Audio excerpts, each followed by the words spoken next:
Guys, we are almost at the end of the group stage games, and almost every day we keep getting amazing, interesting games. Our interest is with the African countries. So the good thing for Africa is yesterday Senegal made Africa proud. I was very excited that having lost their first game against the Dutch side, they came back strongly against Qatar, and yesterday they were able to beat Ecuador. A bit surprising for me because I thought that the Ecuadorians were very good and could have beaten the Senegalese, but Senegal pulled one out of the blazing fire. Let's quickly look at Senegal and their quest having made the second round, the round of 16. Well, I think it looks like after the first round of games, not a lot of people really had a lot of faith in the African teams qualifying.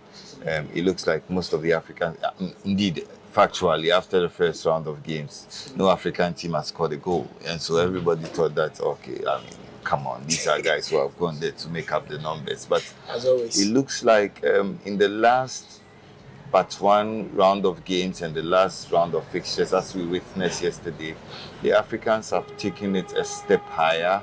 And for me, I am very surprised about the Senegalese because, yes, on paper, the Senegalese team is one that has a lot of talented players. But everybody thought that the team virtually revolved around Sadio Mane, and that his absence will prove, first of all, that emotional attachment that they've had to their leader for a long, long time. It was going to affect them tellingly. But once again, I think that it speaks of the ability of the local coach. It speaks of the ability of, what's the name of their coach? Cisse, to be able to galvanize his troop.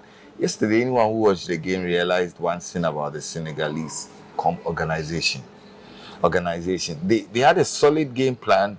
The game plan was that they knew that they couldn't go toe to toe virtually with the Ecuadorians. So what they did was that they capitalized on a lot of set pieces because of their stature, because of their height, and then they broke ranks and defended with their lives. I mean, indeed, I think that after Koulibaly had the second goal over there, the Senegalese defended gallantly. This is a plan that is not too sustainable going forward, but for the purposes of going through to the second phase, the 116 stage, I think it worked for them. And for me, there's nothing but pure admiration for the Senegalese team. They've made Africa proud, and I think that this could be the World Cup that Africa gets to present, probably hypothetically, more than two teams in the 116 stage, because off the top of my head, I can almost see Morocco qualifying. If Ghana is able to put their houses in order, which I think that on the basis of what we've seen so far, they should be able to. I can see at least Morocco and Ghana joining Senegal in the 116 stage. That would be the first time in the history of the World Cup you've had three African countries make it to the round of 16. The first time we had two was in 2014 in Brazil. Percy, yesterday was 2 years ago since the passing of Papa Bouba Diop, when he scored Senegal's first goal against France and they defeated the French national team in 2002. You look at this Senegalese side and that of 2002, are you seeing some resemblance? Because it was handled by Cisse was a captain at the time. Here he is. He was appointed in 2015. He leads his nation to their first ever AFCON, just last year. Then this year as well, he's led them to cross the group stages. Is there a similarity with this team and that team, the team of 2002? I wouldn't really want to compare the two because talent-wise, you can't. Because for this team, the only probable person who can start in that team is Sadio Mane, who is not there. You take away Sadio Mane, Tony Silva in post, you can't compare Mendy to Tony Silva then. Of course, you can say that Mendy has had some stints with yes, but in the national team, for whatever Tony Silva did, okay, you can probably put it, but the back line of Cisse himself, of Dyer and Faye, I remember them very well, Dyer and Faye, and Aliou Cisse himself. You take those and Diallo was also in the back line. The only person that you can probably bring in is Koulibaly. For the midfield, you can't talk about it. You can talk of Fadiga, Henry Kamara. You can talk of El Hadji Diouf, two-time African best. So you take these three amazing players. The only people I'm saying that you can probably bring them in is probably Sadio Mane. Ismail Sarr is not really a consistent player. The person who has flattered to deceive his kid about it, that didn't even get a chance to play. Yeah. You take these ones out, you can't really bring in a lot of players. But the only difference is that for that time, of course, they had a foreign coach, they had a French coach, but this time around, they had a coach who became a perennial achiever. He almost saw the promised land and he wasn't there. So the difference between these two is the coaching. Okay. That is the only thing I see. And Kofi was saying something. They are compact. Especially, it's like the absence of money has rather made them stronger. Yeah. Because now they're playing. Yes. For a purpose. They are playing with a purpose. Yes. So because now, when you are going to play against them, whom do you mark? Who is their marksman? The star player in the team is the defender, Koulibaly. Ismail Sarr is playing the championship with Watford. So they play as a unit. They defend as a unit. They attack as a unit. And that is one thing that's helping them.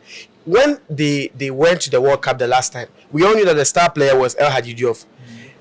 Because of the eyes on him, he couldn't even score a goal. He didn't score a single goal. Bouba Diop was their top scorer with 3 goals. He virtually was not the known person. Fadiga could only score with a penalty. Henry Kamara was not known, but he scored 2 goals. 2 goals that actually secured them the first quarterfinals against Sweden. So for them, they had the players. They were a team duo, but their coaching is not And you realize after the match, there was Diouf. Diouf was making noise in front of the camera. So it's more like this Aliou Cisse has incorporated his players or his colleagues who were part of him in 2002. So in his coaching staff, there's Diouf, there's Fadiga. They are all there. There's even the goalkeeper. The goalkeeper, Silva. They are all there. So they have brought in their experience. When they played in 2002, they didn't have any predecessors who could motivate them. What was there to motivate? But this time they have predecessors who could motivate them that we've done it before. It was just left with something little. And with where they are going to, all they needed was the motivation. And another motivation is also the Sadio Mane factor. I am sure, seeing that they have progressed, he will do everything to be in camp. And you see the Senegal team, the one thing that is pushing them is a very, very serious thing that we should be mindful of. That is what was pushing the Greeks. You see, for the Greeks, whatever pushed them was the German coach. He pushed them to do what they did, the unthinkable. Otto Rehagel. The only star players were Karagunis and Karistaes. And it pushed them, 1-goal project. And I'm not saying that the Senegalese are going to win this World Cup, but they have the most important ingredient. That is motivation. That is self-belief. And whom did they meet next? Senegal played England. And you see, the last time England met Cameroon or an African team in a stage like this, that was even in the quarterfinals. They underestimated them. They can't underestimate these guys because these guys play with them. The Senegal, they play with them in the Premier League. They play with them. They know them. So that should be an interesting match. It will be an interesting match because there is, unlike the Cameroonians they met, the Cameroonians were most of them were playing the Cameroon League. But these are players you play with them. Koulibaly plays with Kane, he plays against Kane. Ismail Sarr has played in the Premier League like 2-3 years. Mendy is in Chelsea. So that is the interesting that is happening in this World Cup. It's like the players are self-motivated because we play with you, and the only difference, like I said, is the coach. So now you all seem to be aligning with my theory that, listen, give Africa 2 more World Cups and we can win the World Cup because the quality gap is being bridged, the coaching gap is being bridged.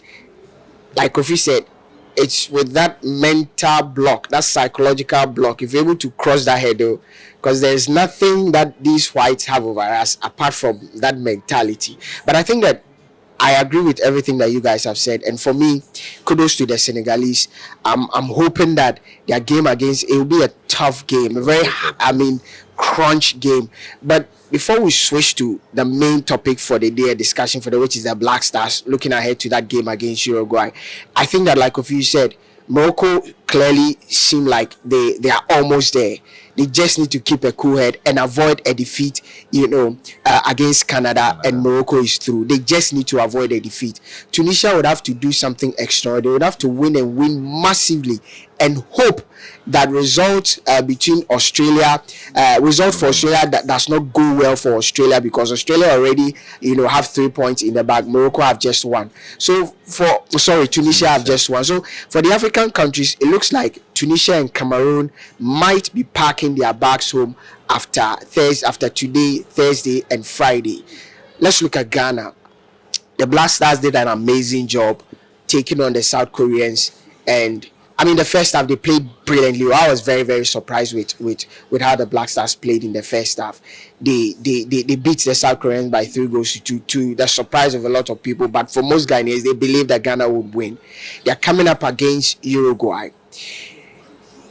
12 years ago, we met this Uruguayan team in South Africa.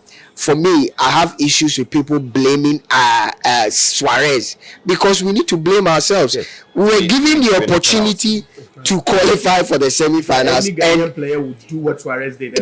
Exactly. You don't blame Suarez, but we had an opportunity. You don't think eight yards out. Allowed that ball to 8 yards out, we blow the penalty away. The rest is history. I've listened to Stephen Appiah speak. I've listened to Asamoah speak up until now. He says that if the thought comes in mind, he feels it. I mean, he'll feel it. Stephen Appiah says he still cannot get over it, because Ghana was just on the threshold of making history. We're coming up against a team. They are not our rivals, because there's nothing in terms of rivalry. But for this particular incident, how are you expecting Otuado to approach this game? Let's look at it from the tactical point of view. Well, if I were to be frank, yeah, I'll go into the Uruguay game just like we went into the Korea game, because I think that if we go into the Uruguay game in the same manner we did against the Koreans, so let me help. Things will happen. Let me give you this. Yes. So against Korea, we all said we should be a 4-2-3-1 with a back four of Salisu and Amate. Gideon Mensah on the left, your own Terry Clamte on the right, with Salis Ahmed in the middle together with Partey. Then he went for Jordan. A lot of people criticize, but Jordan gave 2 assists. He went for Jordan, he went for Kudus, then he went for Dede Ayew with Iñaki on top. Yes, play the same formation. Because if you do that, 2 things will happen. Obviously, the Uruguayans are not as quick as the Koreans. No. So what we did with that particular selection was to be on the front foot. You understand? And what the Uruguayans do are specialists, especially in the midfield and in the forward lines. I'm not one of the biggest fans of Partey, but in that game against the Koreans, I think Partey was one of our best players. You see, we criticized him in the game against Portugal. Do not meet the eye. Yeah. But if you watch the details, for example, if you look at ball retention, if you look at players who made themselves available to take a pass, Partey led all of those categories. And if you look at the number of recoveries that our midfielder to make, Partey led in those statistics. You understand? And these are very important statistics you expect from the top midfielder for your team, because he sets the tone and allow the others to follow. So I expect Otuado to virtually use the same formation. Probably the only place that might need a bit of tweaking has to be who plays up front. You understand? But I expect us to use the same shape. I expect us to attack the Uruguayans with the same shape. I believe that if we play to the best of our abilities, we have more than enough potential to beat this Uruguay. So I do not expect anything different from what we used against Korea. Go against them in the same regard, and I'm pretty sure that if we put our best foot forward, because this is not a game that we need to dilly-dally with. We need to be sure about getting the 3 points so that you put to bed all of the calculators. Exactly. You understand? So I think that go on the front foot. There's nothing to be too scared about the Uruguayans, having watched them. Yes, they have very dangerous players, but I believe that if we play to the best of our abilities and play on the front foot, we should be able to match and beat them. I think I agree with you on everything that you've said. And during our previous discussions, we've spoken about this. You look at the quality that the Black Stars have. the best setup we could go for is a 4-2-3-1, and we could experiment with different set of players, because we've spoken of the personnel he used in the game against South Korea. He decided to bring on Jordan. A lot of people had issues, but I felt that this is a game that actually needed Jordan because of his hold-up play, his ability to draw fouls. When you have Koreans who love to run, who are pacey, you need somebody when you are transitioning from defense to attack can hold the ball very well and take advantage. And I think that Otuado got it spot on. You are a fan of Otuado, and I think that with time he's beginning to change personally my mindset, because I was one of those, of the school of thought that tactically he's not there yet, but all throughout this World Cup I'm seeing him grow, and he keeps growing, and he keeps putting some of my my thoughts to bed. And for me, the only difference, like you said, is I feel Inyaki's position is not playing up front as a number 9. We are not seeing the best of Inyaki because of how he's being played. With the way he's being played, he needs supplies, and the supplies are not coming. Kudos will not do that. Pate will not do that. Play somebody who we know all he needs is, like, all he has currently now is like an Inzaghi. Dede Ayew. He's like an Inzaghi type, a poacher type, the guy who is there at the right moment. Play Dede Ayew on top as a 9. Put Inyaki on the left or on the right. You could either go for a Jordan or Kamadi, whoever you decide. But I think Jordan has justified his inclusion in the team. I do not want him to tweak anything. The back four perfect, the midfield pairing of Salis and Partey perfect, the 3 men behind the attacker perfect. It's just the personnel up front that I think that we need a little bit tweaking. And like you said, we need to ensure that in this game we control the middle of the park. I saw Rodrigo Bentancur make a run that game against Portugal, pick the ball, nearly scored a goal by running through the middle. It's something he does. Diego Costa. Exactly. Yeah. And you see, it's something he's done consistently at Tottenham Hotspurs. He loves to run, and it's Valverde likewise. He also loves to pick the ball and run. I've seen him do that consistently and countless occasions at Real Madrid. How we are able to is not going to be an easy game. Otuado should be very tactful. He should coach whilst the game is ongoing. And I think that we are good to go. I feel, like you said, it looks like the universe is aligning to push Africa further in this tournament. I don't know about you. You were talking about the Uruguayan team. Like, the formation that Otuado put up the last time was 90% of us were really not for it when the whole thing came, but he was vindicated. You see, this Uruguayan team is a team that is hitting the twilight. It's a fading team.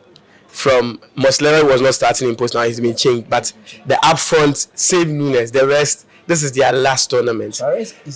He cannot run. 20s. After the two of them, Quartes came to Liverpool, and the rest is also past 30. So the 3 are all in their twilight. The midfield is where the place, at least you have some firepower. Up front to the same thing.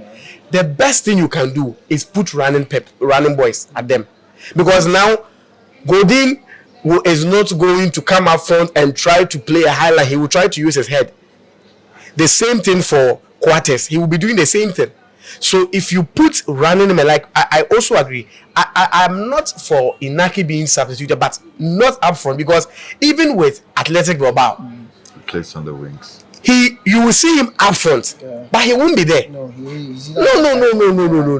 Because they have a lot of players who would probably try to move up. He and his brother, he and Nico, they will be running. But this Black Stars team, we don't really have, for Kudus, who would have to give the passes. He likes to score more than to give passes, because he's playing as a false number 9. If we had maybe a Kofi who would probably do more of giving passes, but he doesn't start. So he has to come for the ball himself and score. And for his past record, he's not a prolific striker. He's not a person who will give you the 15 plus goals. Maybe Antoine Semenyo. Yes. Maybe. But if you bring Antoine Semenyo to what is going to be his work rate? So you see, the one thing that's helping us with Inaki is his work rate. He helps to press. And he's able to track back very good. So right now, if you put 3 running men, because Jordan for everything, if he's up front, he will press.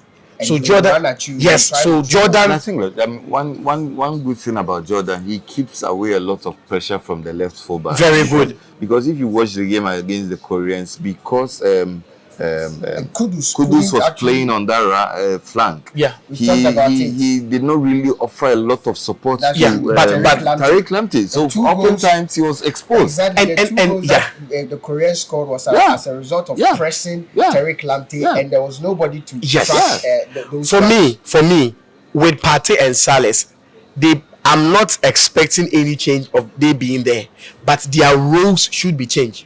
You see, the one thing that makes Partey excel at Arsenal is that he plays a defensive role. Even at Atletico Madrid, he played a defensive role in that four-man midfield. So Chaka is giving more of the advanced role, and he stays as a deep playmaker. He doesn't tackle a lot. It's just like between Gattuso and Pello. Pello is the defensive midfielder, but Gattuso is the central midfielder who comes back to defend, gives the ball to Pello yes. So whenever Tariq Lamptey goes forward, the question should be that between Partey and Salas, one should stay behind. That was one of the major talking point, that if Kudus is not helping, defend Then the the zone of Tariq Lamptey, people are expecting that Partey, Partey or because Salis. we saw Salis do a bit more of what Granit Xhaka does at Yes. Arsenal. He goes forward because of his ability to pick a pass and all of that. So, like you said, I think that, you see, all this boils down to what the manager saw Very good. as the various frailties or the various minuses in that game against South Korea, and what he has seen of the Uruguayans as well. Because we shouldn't expect that they will play just like South Korea. They will come with a different template. So you don't necessarily need to also change everything, because if you do that, then it might go in favor of the Uruguayans. And I also think that one thing that our defense should do is to be very, very vigilant. If you watch the Portuguese game, when Cavani left and Suarez came, had it not been for the experience of a player like Pepe, had it not been for Pepe, they could have considered a penalty or something. Yeah. Because for Suarez, now all he has is his head. Yeah. And he's one of the most intelligent strikers to ever grace the game. So Suarez. he comes in the game. The very thing that Kudus did that we spoke about, that Ronaldo did, Suarez will do it and do it better. No, that's the truth. See, what Ronaldo did, you can speak against it, but it was an intelligent play. He has passed the time of trying to dribble. Suarez is not coming to dribble. So if you think Ronaldo made an antic and it gave him a penalty, the worst you beat Suarez. So, Kofi, people are talking about revenge. This is what I think. If you go into that game with a revenge mindset, we might get it all wrong. Of course. Let's see it as another game. We want to qualify. Listen, immediately you qualify, you would have gotten your revenge.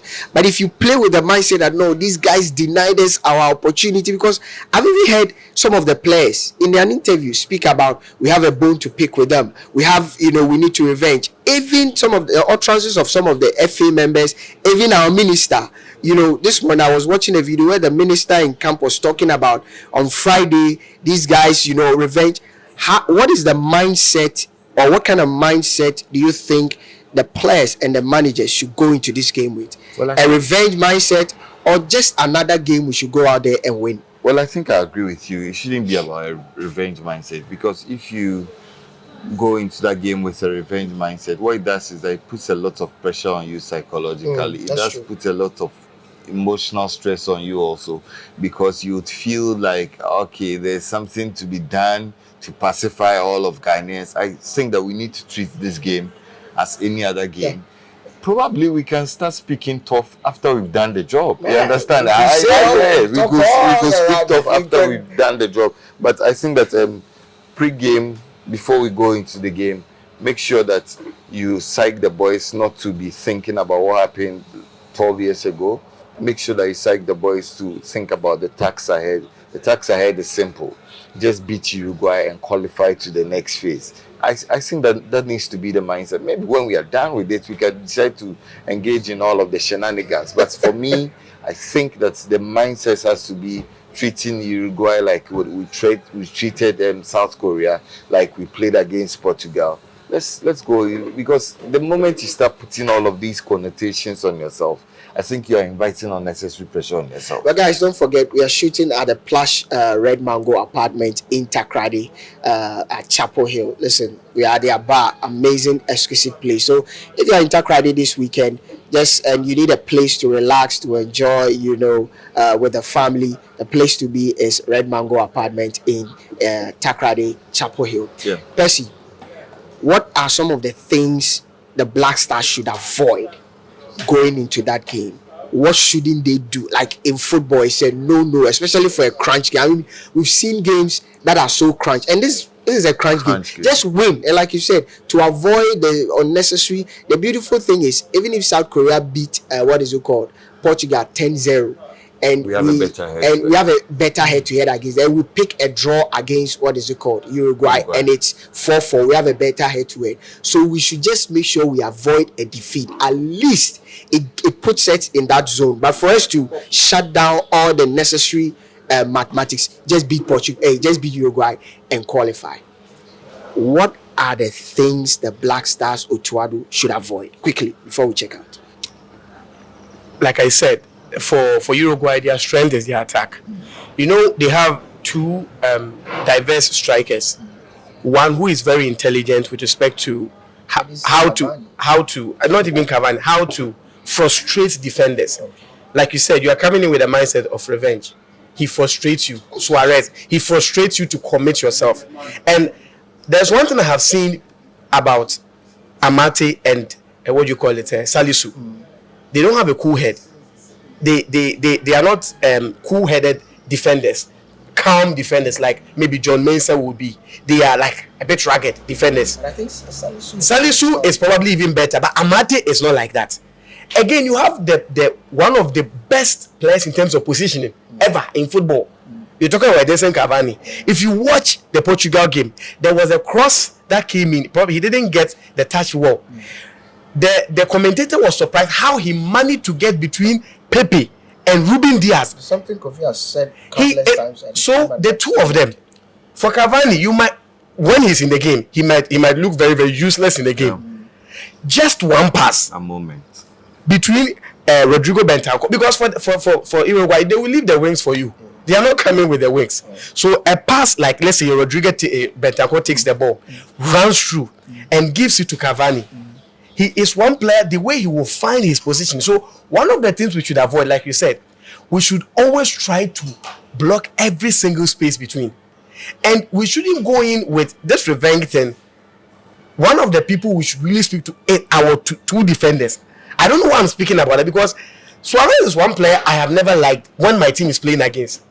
No matter how bad a form he is in with you, even if he does not score, you get under your skin. He will get under your skin. He will frustrate you. It will take intelligent defenders like probably Chiellini, who even after biting him, he was okay. And it's not like he's going to bite you, but he will frustrate you. Suarez is a master of the dark arts. He is very good at it. He's a typical South American striker. So going into the game, we should be very vigilant. Prediction.